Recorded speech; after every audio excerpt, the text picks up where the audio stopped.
Oh, hi guys. Welcome to Rusty Beauties garage. As you can see, we have another project. It is 1964 Triumph TR4, as you can see. And it has multiple issues, like not critical, but things that need attention. But we also want to go and do an overall inspection and see if it needs anything like suspension, brakes, and all these things that require attention every once in a while. So without further ado, let's get crack-a-lacking.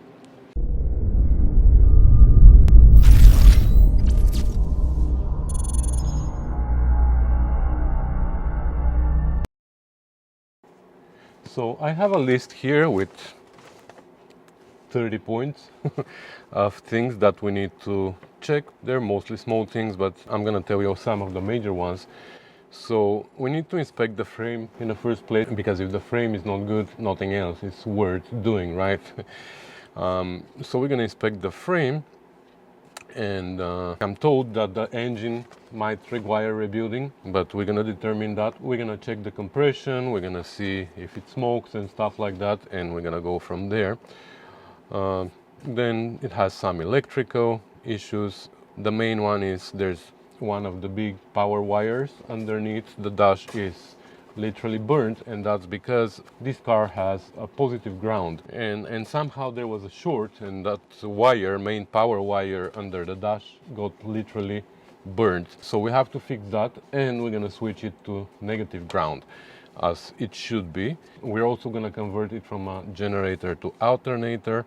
Cooling system, we're gonna add electric fan for the radiator. We're gonna check the brakes, like I said. We're gonna check the suspension. The overdrive doesn't work, whether it is the switch or the wiring or the actual overdrive, we don't know. We're gonna have to check that. We're gonna check the oil in the transmission, of course, and the diff. We're gonna check the clutch. We're gonna install some mirrors.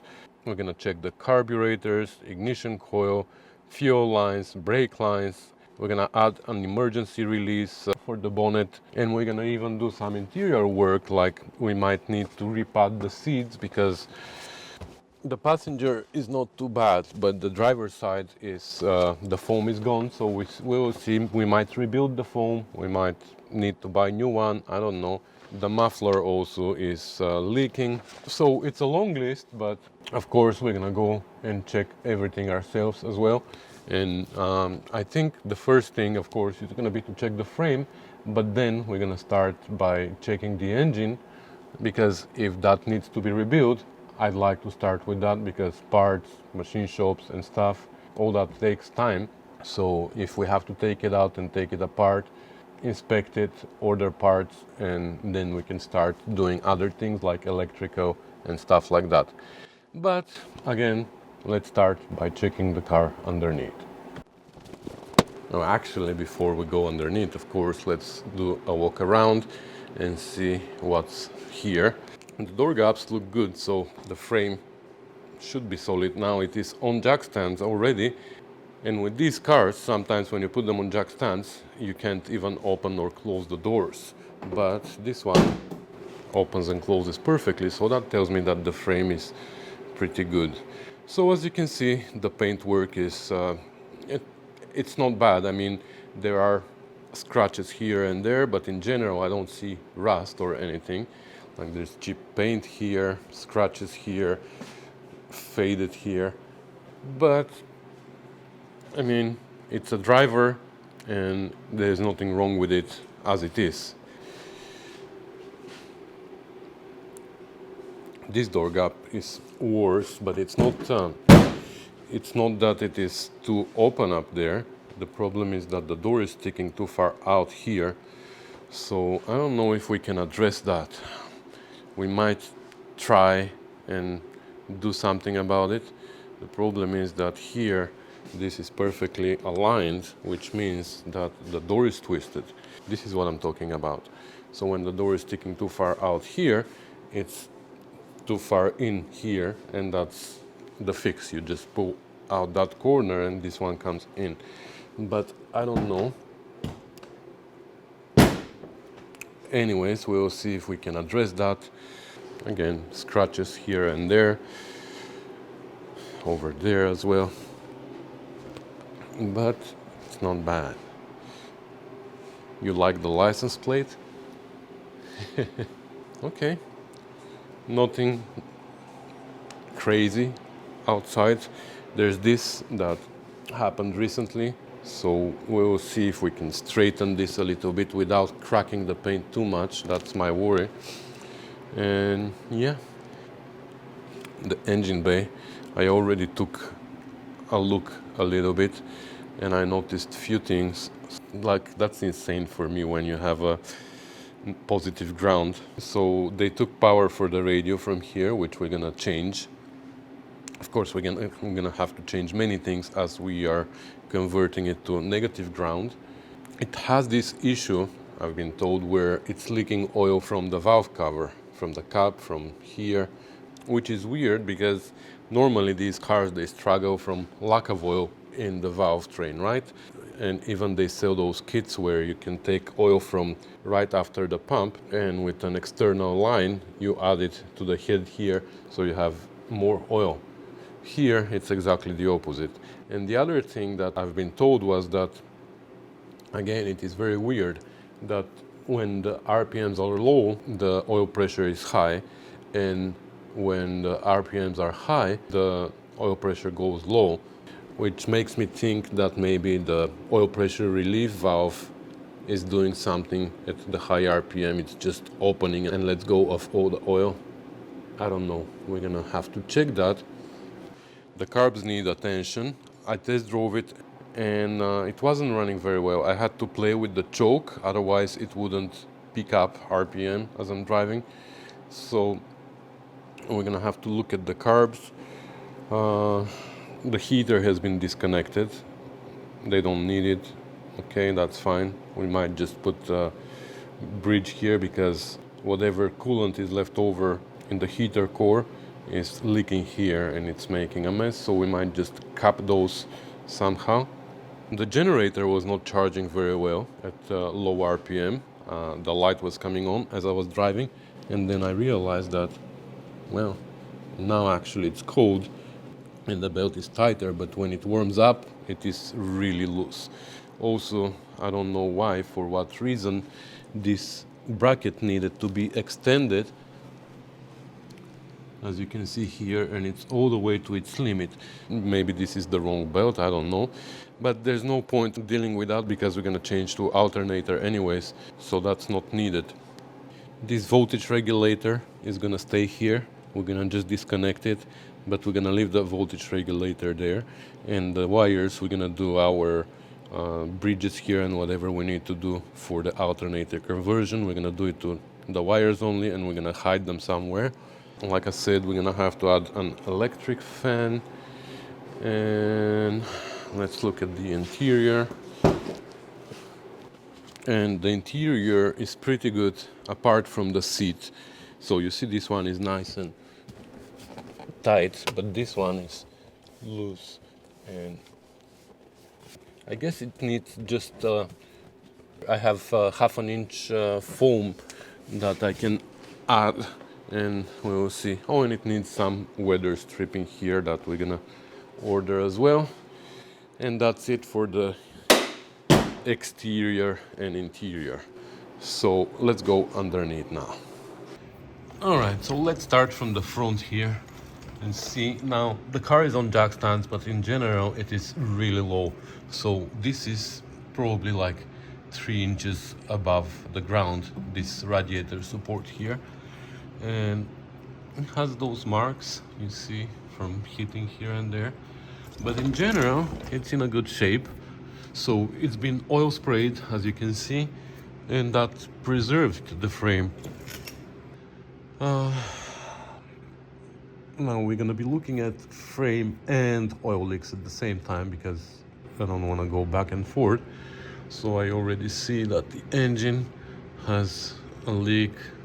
I don't know if that's from the front, between the front engine plate and the engine, or it is from the oil pan. I don't know, but it's oily here.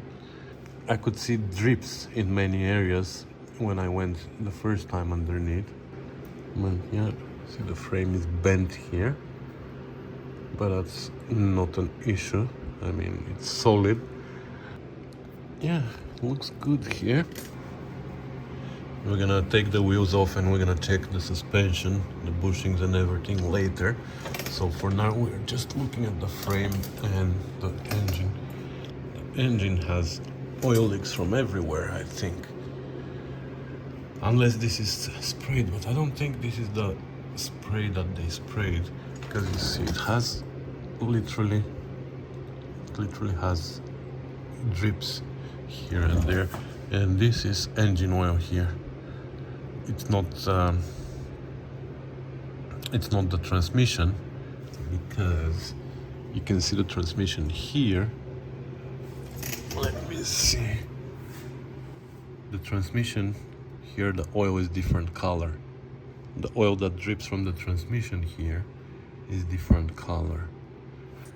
We will see. If we have to take the engine out, then we won't worry about the oil leaks, because we're gonna have to take it apart anyways. But if we determine that it's good and it doesn't need to come out, then we're gonna have to clean here everything with brake cleaner, and then we're gonna start the engine, and maybe we're gonna drive it for a while, even though it's cold now, but there's no snow, there's no salt on the streets, so we can still take it for a drive and then come and check again. But definitely there's oil leak somewhere, because it's marking its territory. You see, I just cleaned the floor and we already have a drop, so we'll see. But yeah, the frame looks good. I don't see any issues with the frame so far. And it's not independent rear suspension, so it doesn't have those trailing arm supports that are prone to rust on the independent rear suspension TR4s and TR6 and 250. So yeah, the frame, I have absolutely no complaints about the frame. It is in a good shape. Now, the rear axle, let's see the... So we have an oil leak here somewhere. I don't know if it is the front or the cover of the rear axle. We don't have seals here on the side, because this is solid axle all the way to the wheel. So if there's leak, it's gonna be inside the wheel or inside the drum. But look at that. Why is it so oily there? It's like, it looks like fresh oil. It doesn't look like from the oil spray. So I'm thinking maybe from here, from the front seal, and it just shoots it all over the place. Let's see. So this is the fuel line. The fuel line has been changed. And goes up there. I don't know where the brake lines are on TR4. This is the fuel line, right? Where's the brake line? Is this the brake line? Yeah. Okay, so this is not new, but it looks like it is in a good shape. And is this where it splits? Yeah, this is where it splits on top and goes to the two wheels. And it doesn't look rusty. I mean, I hate the oil spray on cars, but it really works. So anyway, I'm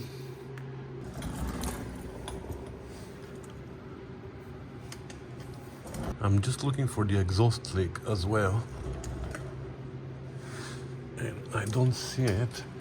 Maybe we should start the car, but it sounds bad. It sounds like really bad. That's weird. Okay, when we start the car, we're gonna see. Okay, so we saw enough.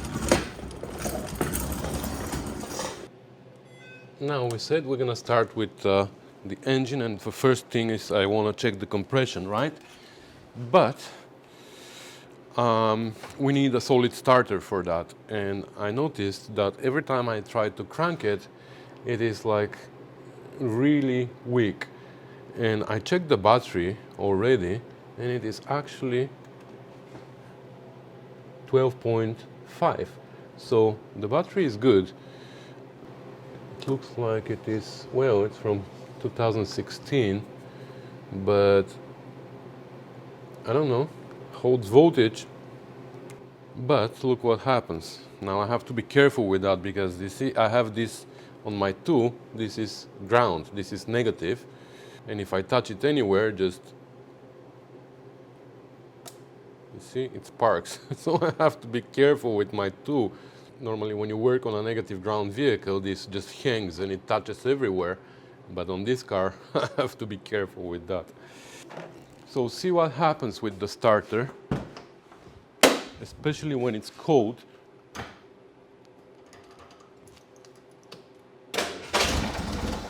Well, the thing is, it starts. So now, because I started it recently, it starts right away. But if it is cold, if it is completely cold and it hasn't been started for a day, it just goes just literally like that. So I just removed the cap so it doesn't start, so we can crank it without starting it.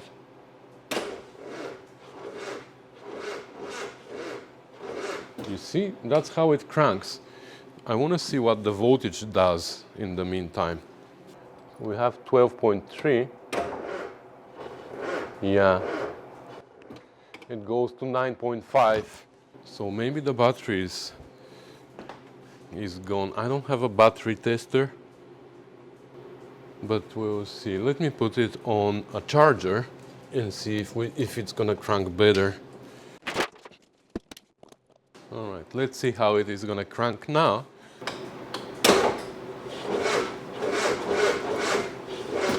No, that's not good. Not good, not good. I don't know if it is the starter or the battery. All right, so I wired my Jeep battery as well to the circuit, and look what happens now. Now we are cranking. All right, in this case, let's remove the spark plugs and check the compression. So let me just memorize the firing order, right? Okay, so this is 1, top left is 1. Because sometimes they are not wired properly, you know. The distributor is not in the right orientation, and then the first cylinder doesn't line up with exactly where it should be. But in this case, this is cylinder number 1, and from there we know what to do. So let's take the spark plugs out.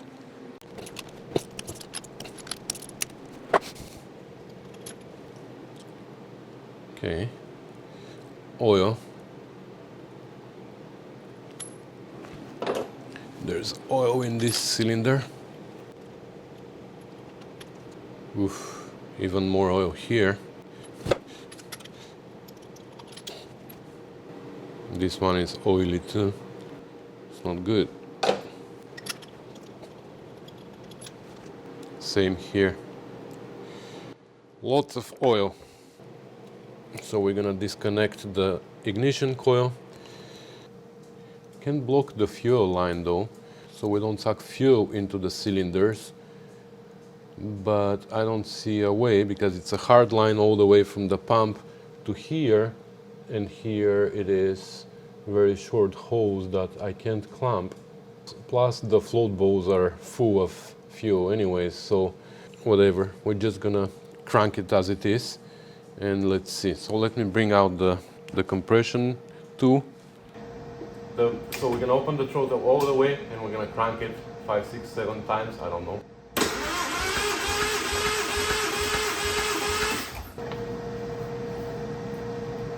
That's pretty low. That's 120, not even 120. It's 118. Wow.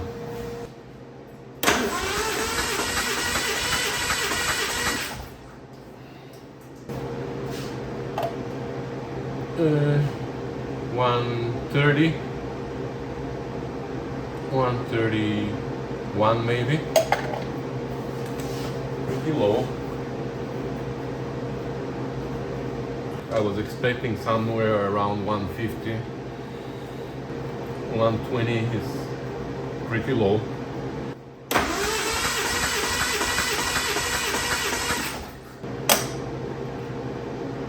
$115 even.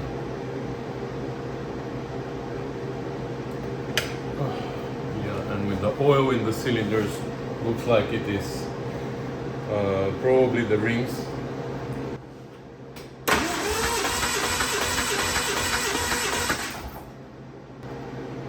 And 145. 145. So between 115 and 145, that's a lot of difference. I'm gonna double check them just in case, but I don't know whether I should try with oil in the cylinders when actually there's so much oil already. So look at that, it even spotted outside. Alright, so it's the next day, and last night I had to stop because I needed to go somewhere apparently, and then I came back and I did one more test, and this is how the numbers went. So it is pretty similar to what initially I saw. So 120, 133, 115, 143. It's not crazy low, it is normal. Like 133, 143 is normal, but 115 and 120 are pretty low. So even if you have low compression but the cylinders are consistent, then it's good. But when you have 115 to 143, that's not good anymore. You should have your cylinders within 10% of the highest one. So this 10% is 14 psi. We are at 18 here, which it's a lot, I think. And combine that with all the oil leaks that we have. Actually, let me see now underneath. You see already we have a lot of oil there. And I can tell, you see, this is from the rear seal, I guess. So combine that with all the oil leaks, the oil pressure issues that we have.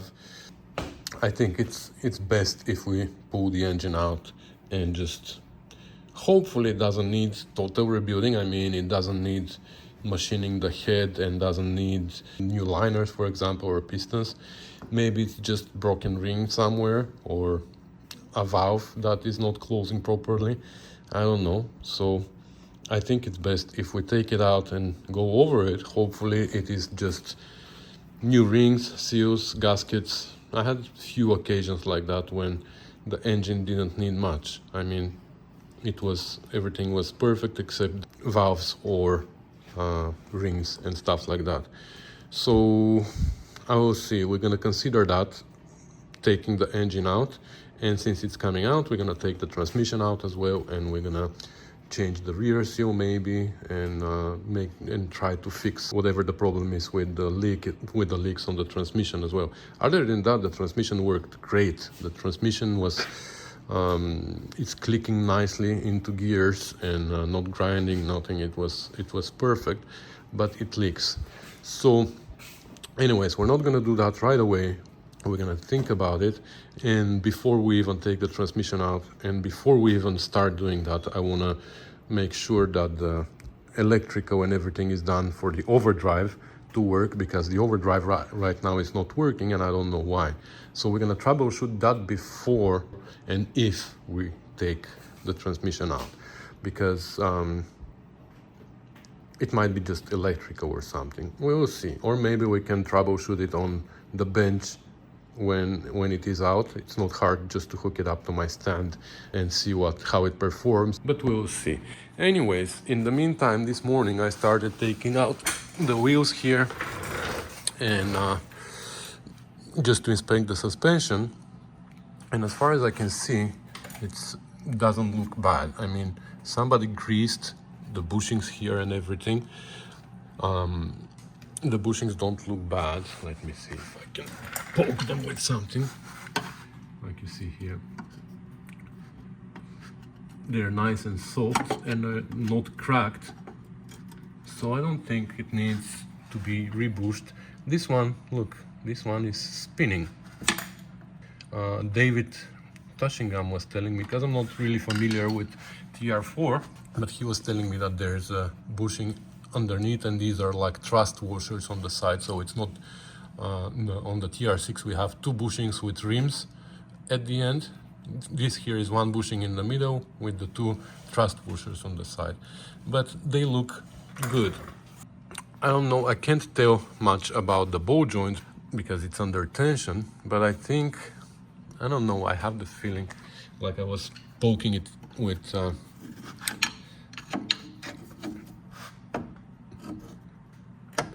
where is my bar? Like when I tried like this, I don't know, I have the feeling that it's moving way too much, the stem inside the thing. So they are not expensive. I think we should change the ball joints, because here we're gonna need to change also the tie rod ends. Like you see, they're super loose and I can feel the play in them. Also the boots here are ripped on the steering rack, so these need to be changed. We're gonna check the bushings there. Let me see the mounts. I don't know, I don't think these mounts need to be replaced on the steering rack. I think they're good. TR4 doesn't have a sway bar, so no sway bar links, which is fine. The brakes look like brand new pads here, so they are good. We might just grease them. When I'm replacing the ball joint, I'm gonna check also if the calipers are moving properly, which I believe they are. So I don't think we need to do a lot about the front suspension other than tie rod ends and ball joints. And then I came back to the rear suspension to check it. And again, I don't see problems with these bushings. Like when they are worn, you can clearly tell that the shaft inside, the stem inside here is not centered with the eye of the spring, for example. I've seen that before, but here looks like they are pretty much okay. I don't see any play in any direction.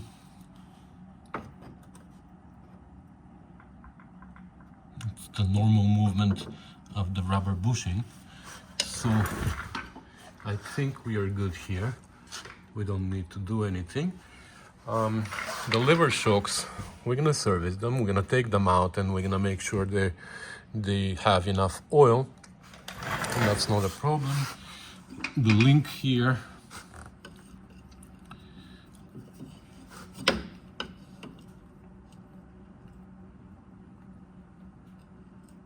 this link here doesn't have any excessive movement. Like again, it moves a little, but that's normal. The rubber inside is flexible, so that's normal. So I don't think the rear suspension requires anything. And now let's look at the brake. I tried to remove the drum to see what's the brake situation inside, and I can't remove it. I'll show you what's happening here. So the drum is moving. It's not like it's seized. It's coming out, but it gets stuck to the brake shoes. The e-brake is not on, so it is loose and everything. So what I'm gonna do is I'm gonna back up the adjuster wedge so the brake pads can go in, and I'm thinking maybe there's a ridge on the drum. That's why the brake shoes are getting stuck there. I don't know, we will see. So let me get the wrench and loosen the adjusters, which on TR4 the slave cylinder is right here at the bottom.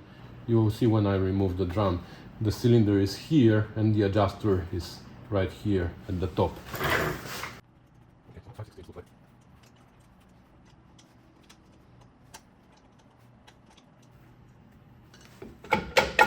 There you go. So Well, there's no ridge. It's just the rough surface that wasn't allowing it to come out, but that's fine. So, okay, these brake shoes are new. Are they missing the... Are they missing? Oh, that's the reason why. So you see, I'm not sure if TR4 has those, but on TR6 there's these pins here that hold the brake shoes, and they can't do that. And especially this one, look how much movement this one has. So I have to do a research and see if these are missing or in general TR4 doesn't have them. But that was the reason why. So when we were putting the drum out, it was just wedging the brake shoes were just wedging inside. The cylinder looks good. We have to make sure that it can move because these are one-sided, you know. They have only one piston, and how it works is the piston pushes this brake shoe and the counter forces push the whole entire cylinder back, and the back of the cylinder pushes the other brake shoe. So we need to make sure that it still moves, which I don't think it does.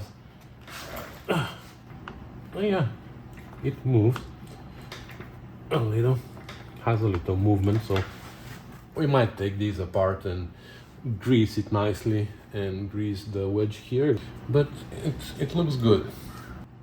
So now, because this is a solid rear axle, there's an oil seal here in the hub behind, and sometimes these leak, but I don't see any leaks here, so it looks good. This is normal. So I'm gonna take apart the other side, front and rear, just to make sure that everything looks good. But yeah, it is pretty much okay here. We don't need to do almost anything other than cleaning and greasing it maybe. All right, so the other side is out and the situation is virtually the same. Again here, it looks like the bushings on the leaf spring are in good shape. There's a little movement, but that's absolutely normal. Like, I think they are in a good shape everywhere. And here you see now, this has so much more, like the movement here is so much easier, so that's how it should be. The slave cylinder should be able to move back and forth. So we have to make sure on the other side that we grease it, clean it up and grease it and everything. Here as well, the pins are missing, and I went on the Most Motors website and I checked, and apparently there should be pins here. And if you look at here, now I have a hole. I can, right here now you can see where my thing is poking out, and the brake shoe can move. Okay, that's not a good idea.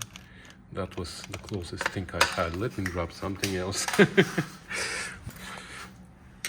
Okay, so now you can see that this goes through, and this allows still the brake pad, the brake shoe, to move back and forth.